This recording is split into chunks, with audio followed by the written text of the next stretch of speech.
What is up, guys? It is God Swilla, and yeah, I know it's been a few months. Well, it's actually only been like a month since Welcome to Derry season one has concluded. Um, I I was planning to do a review a lot earlier, a couple weeks earlier, something like that, but I wanted my thoughts to marinate to make sure I wasn't having recency bias, even going through and rewatching the episodes again and again. And if I sound a little weird, I am a little sick. I'm under the weather. Um, but I wanted to get this video out because it's been a while since I uploaded a YouTube video. So my thoughts that I had the first time around watching it have not changed. This is probably the show of 2025. At me if you want. I don't care. And this show we might have to start talking about goats of horror. That might have to Pennywise might have to be.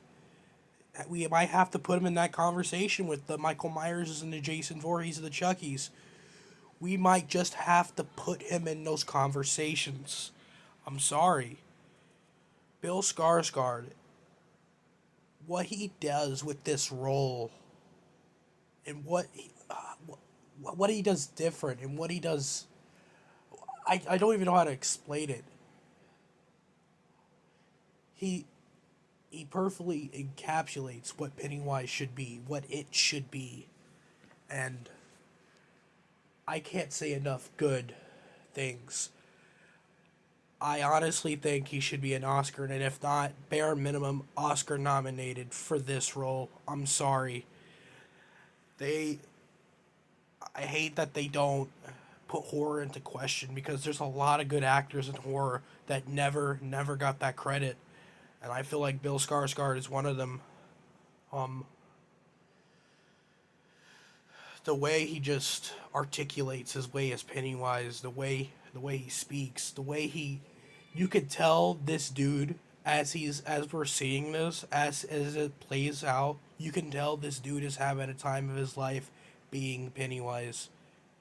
And when the dude playing the character is having the time of his life and wants to put the effort into the character, that's when you know you got the best and perfect person for the role.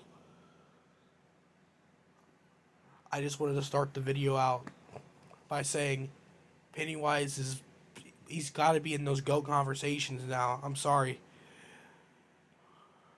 And this is only one season. We're gonna get two more seasons of OG Pennywise, and it's like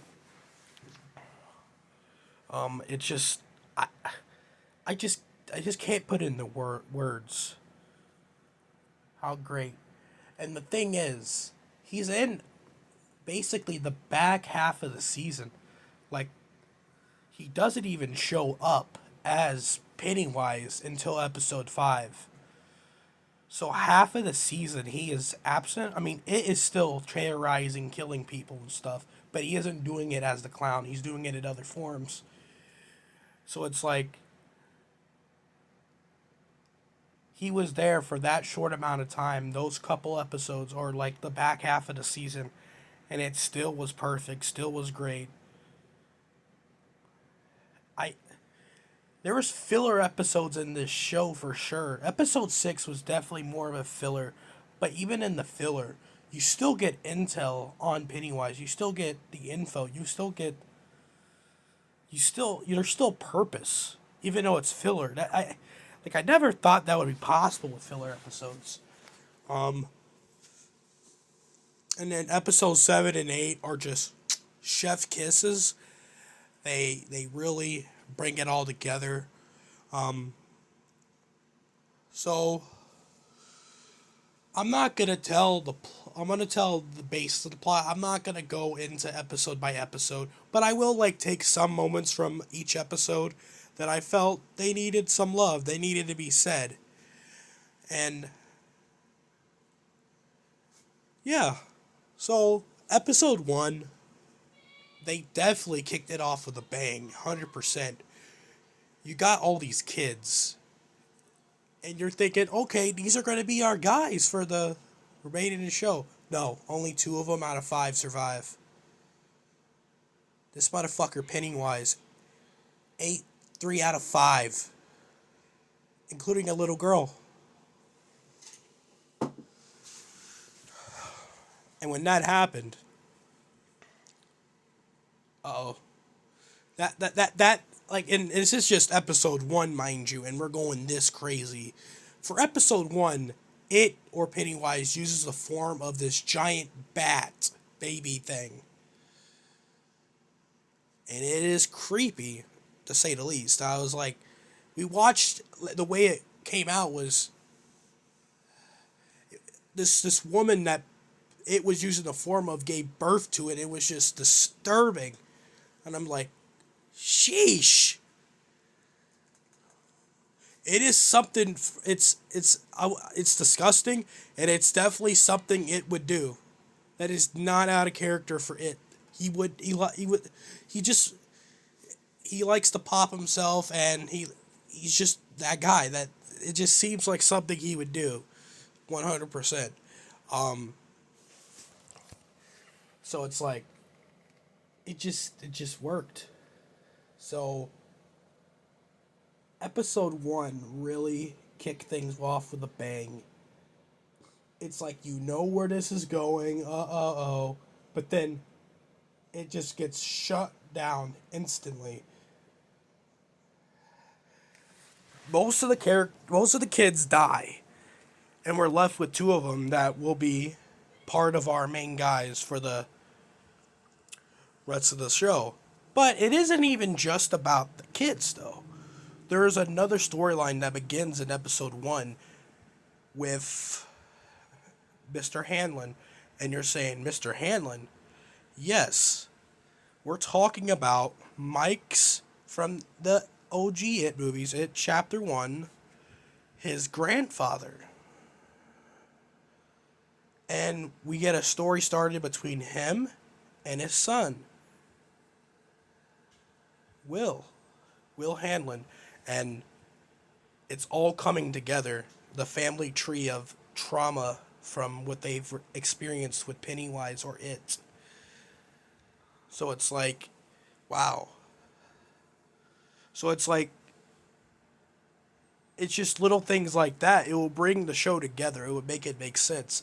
And we got this, and Leroy Hanlon, which we did see him in It Chapter 1 briefly, in like one scene, but he's actually a bigger role. The character's a bigger role in this show. He's actually one of the main players. And he's part of another big part of the story, the military plot. Now, at first I was like, on paper, this sounds kind of crazy. I don't know about this. But then as it started building and building, and then we get introduced to Dick Halloran. Yeah. That's when it starts to cook. Because, like, I wasn't so sure how they were going to make it work. But I think for the most part, they got it to work. And, it just worked. Yeah. So the first 4 episodes are kind of just building up the plot, building up the story of how the wrong people are getting blamed for the murders of the kids when it was obviously It. Wrong people are getting blamed, mostly black people. Because remember, guys, we're going back 27 years from It Chapter 1. So, we're going back to the 60s, boy. And the 60s, yeah, it was a tough time for people of color. Segregation was still a thing, and a lot of racism was still going on back then. So, is it Is it just like, do you want to see racism used as a plot device? No. But for what, for going back in time to that time period and not at least addressing it, it would just feel, it wouldn't make sense. And it wouldn't make sense for it or Pennywise to use that hate to his advantage, because that's what Pennywise does. He uses this evil town to his advantage. So of course he has to use something evil to get to his advantage. So one of the kids' fathers is wrongfully accused of the murders.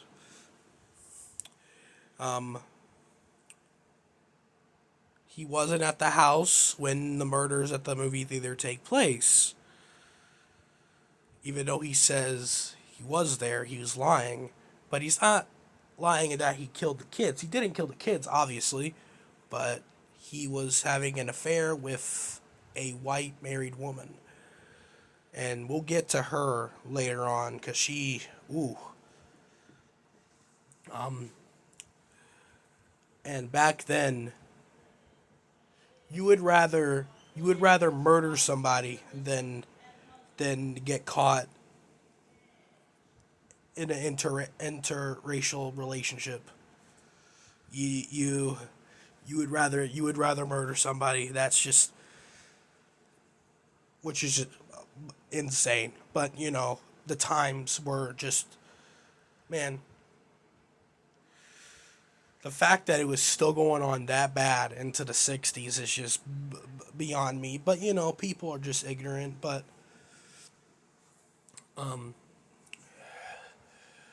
yeah. So, but also there's this other plot with the Native Americans. Now we got some insight of the Native Americans in it chapter 2. I did a review on that like a couple months back, I think. But as the show was going on, I feel like this was needed. They are really important to this plot because we actually get to figure out its origin. Well, we know he pretty much landed on Earth, but we found out why. We find out from the Native Americans why Pennywise can only, or it can only terrorize kids or whoever it wants in Derry only. Like outside of Derry, those are his borders. Those are his, you can't get out. It's because of these pillars. That's why it is trapped in Derry.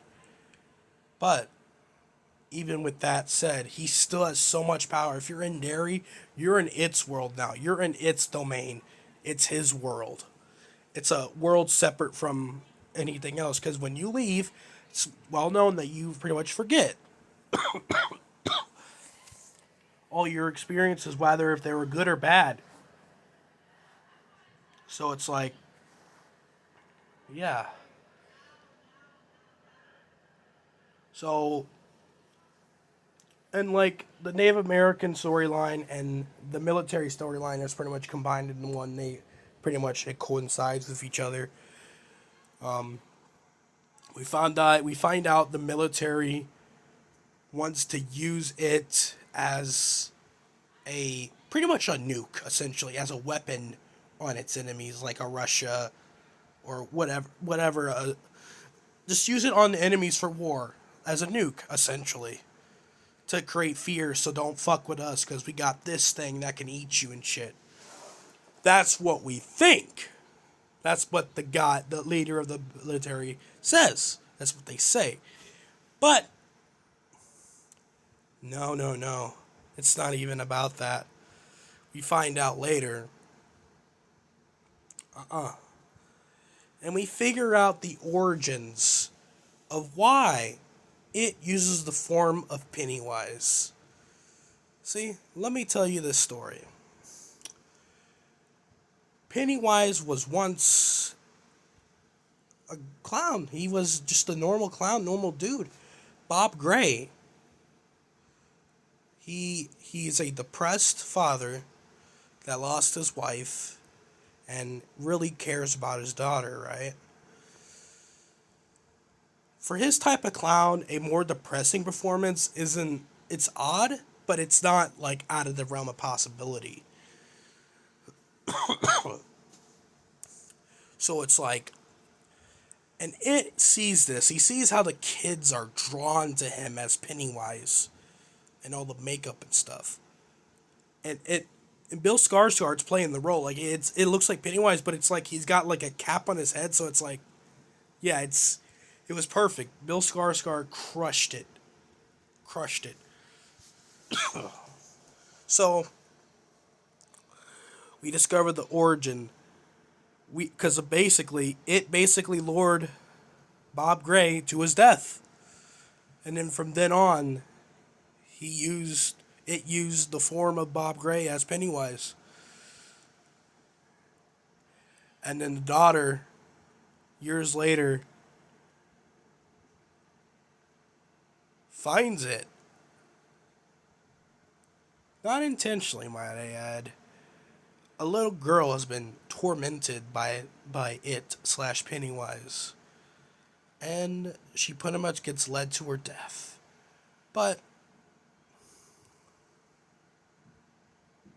this is where she gets in a delusional way of thinking, the incorrect way of thinking of. She thinks that her father is like trapped in this beast, this thing. That when, if she gives it people, she will be able to see her father again. And it is pretty much manipulating her in all of this, and it all leads to the black spot. It it's great. It's great. Um,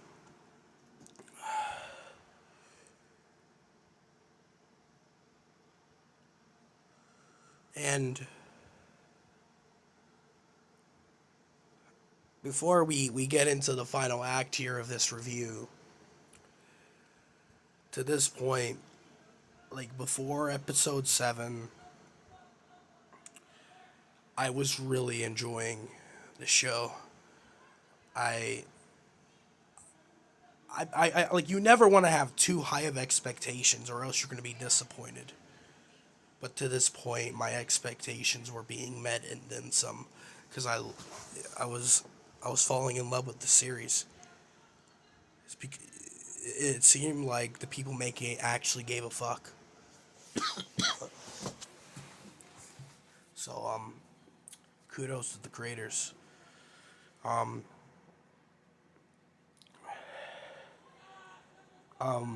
so it's like, now let's get into the final act here, the black spot,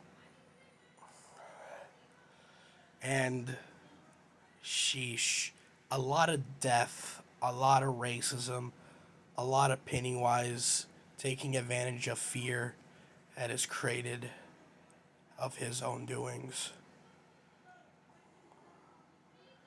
And this is where the whole thing about Bob Gray's daughter comes to a head, because she thinks she set it up for him to come, and Pennywise, he's playing it off like, yeah, I'm him.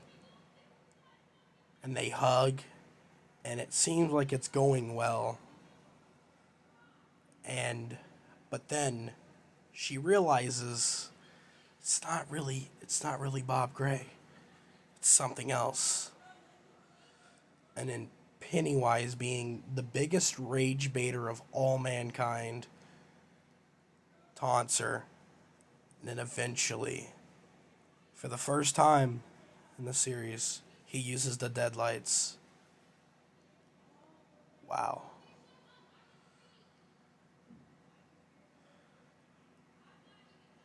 And this sends her into crazy psychosis, and this is the last part, last like important thing. Like, we'll see her in like an after credit scene in episode 8, but that's not a here or there.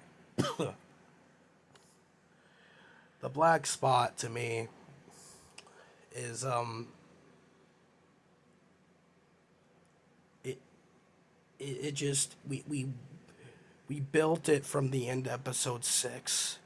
You just knew when all the kids and all the adults were having fun. You just knew it was all going to come to a head because that's usually how stuff works. You have the calm before the storm. But this is where the not only the not only the storm of it taking advantage of the fear of the black spot, it's also the military taking advantage of Hanlon and Halloran. Halloran uses his intel of seeing dead people. And if you see The Shining, you should know all about Halloran.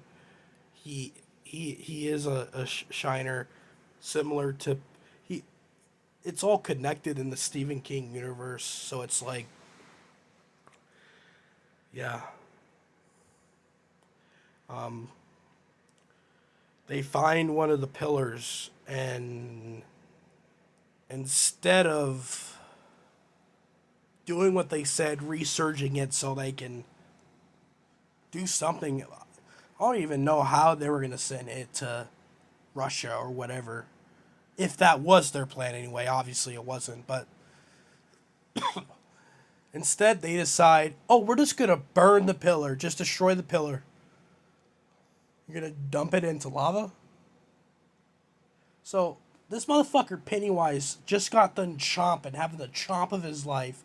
He's sleeping now. He's trying to hibernate for the next 27 years. But I know this motherfucker feels that, wait, the barrier is gone. And he wakes up. And then Will is at the place all alone. That's like outside of Derry. All alone. But Pennywise can be there now because the pillar was destroyed. Good job. Good job. Y'all thought this was going to be all plain easy. Because Halloran said that the thing went to sleep. But the thing is, how do they know the thing is going to stay asleep? How do they know it can't wake up? Like I mean, I know the Native Americans know about every 27 years thing, but it's like it's been a pattern forever. But how do they know if the pattern can't change? So, Will gets a phone call from one of the friends, and you start to realize, nope, it's Pennywise. And one of the craziest endings, Pennywise is perched up on the top of a fridge. Top half it's normal Pennywise. It's like how he is in this picture here. It was Aura. I'm glazing too much, but it was Aura. And he uses the deadlights again. And this is how we go into episode 8. Episode 8 begins with Pennywise deadlighting the whole entire school. Oh my. Sheesh. This man is going to have a storage shit ton of food. And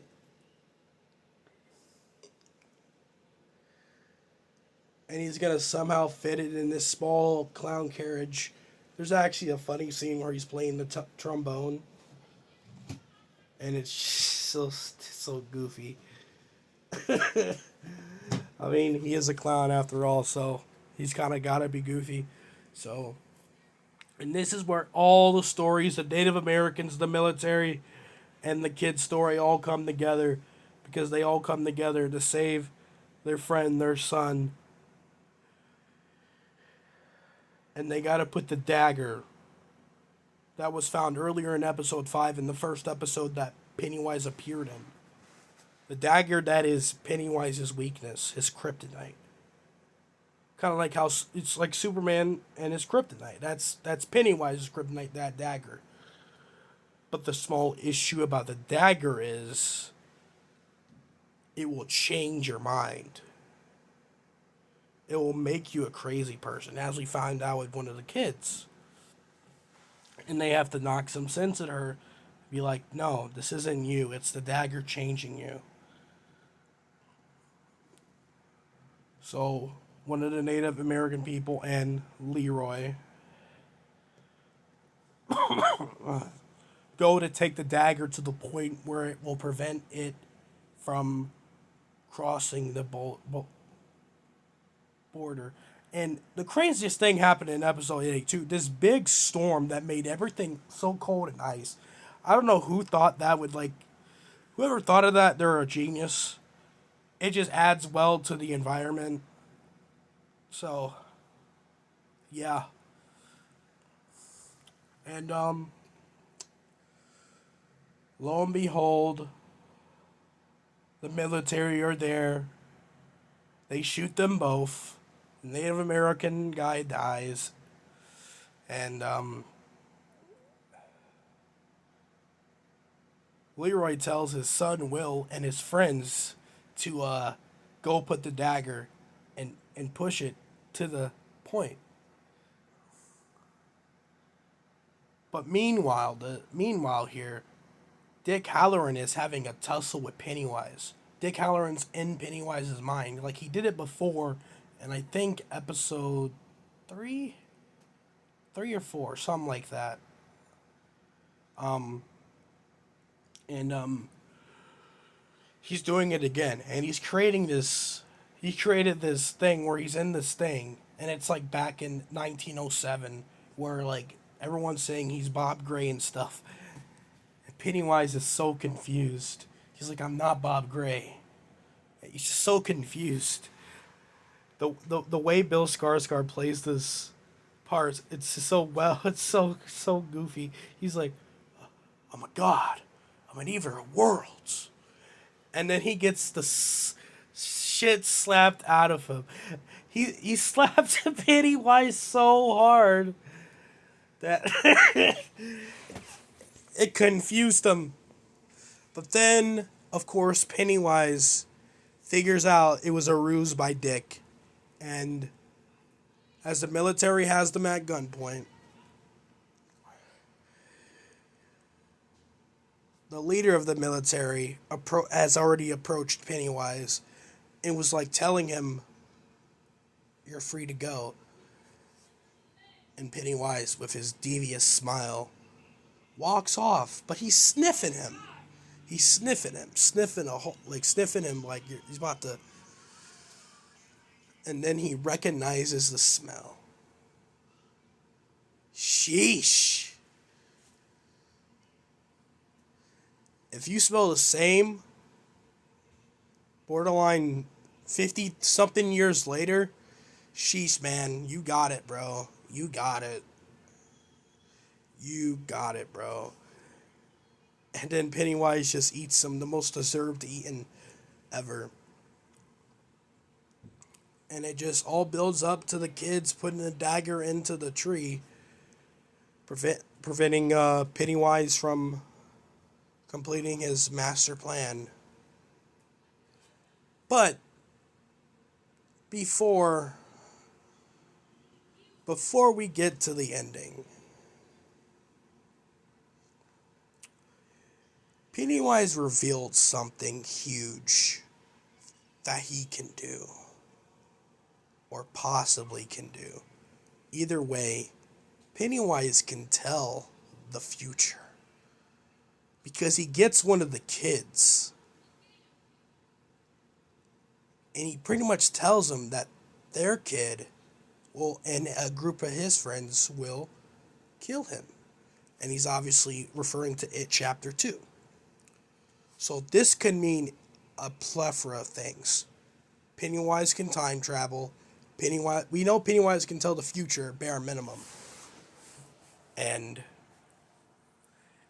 is this where it comes into play, where this show is not necessarily just a prequel, it's technically a sequel too, because the being can time travel? If it can time travel, and this is true, what if he time traveled back even further to when we the next, the 40s, I think, or the, if he, by 30s or 40s, he goes back. And what if he succeeds? What if he succeeds in his master plan and it can prevent his death? You see, this is some big brain plays because, like, if he dies in it chapter 2 but still can go back in time to the 60s to try and prevent his death by killing the parents of the kids that killed him, this opens a whole bunch of can of worms for what Pennywise could do. Because if this guy can time travel, this you might have to just put him on that pedestal as the GOAT, bro. I'm sorry. It just might have to be a discussion because he just knows his future. And he said something a little weird in the middle of that. He says, tomorrow is today, last year. It's all the same to Pennywise or it. So this is also another point in proof that time works differently for Mr. Pennywise slash it. Interesting. That's fascinating, isn't it? So I think this pretty much confirms that it can time travel. I'm like 75 to 80% sure he can. But we know he can tell the future. I mean, bare minimum, he can tell the future. That's 100% fact. But at this point, why wouldn't he be able to time travel? That adds a whole nother element to what it can accomplish. He can put a whole spell on a town to where you'll forget about him if you leave. So it's like you can't go outside that bubble and just tell people. Like no one, if you only know of his existence if you're in Derry. If you don't, that's it. and and the thing is, he has very few weaknesses like the dagger, like the ritual of Chud that can weaken him. But the thing is, you gotta know that. You gotta have the information for the Native Americans. You have to know his weaknesses, and the average person is not gonna know that. So we're hearing that Welcome to Derry Chapter 2, Season 2 is gonna... I'm excited. I'm... Oh, it's great. Horror is back and it's finally good again. After years of getting shitty Halloween movies and all this, and we got the Chucky show was really good. It was really good, but it was cut short and canceled. But horror is finally back, and we can take it seriously and have fun and have a good time. Hopefully, the other horror goats, if they come back, can be good again. And with that, um, the ending is crazy because we see the daughter of Bob Gray a lot older in the psych ward, Juniper Hill, and she finds out that Beverly's mother committed suicide. And the actor that played Beverly gets a small cameo at the end here. And the iconic line of people in Derry don't normally die. You never really die in Derry. And then that's how we end Welcome to Derry Chapter 1. Wow. You leave us wanting more, but also giving us so much too. That's crazy. This video is long as hell, but I'm glad I'm finally able to get this out to y'all. Um, but yeah. Welcome to Derry Chapter 1. I'll see you guys in the next video. Peace.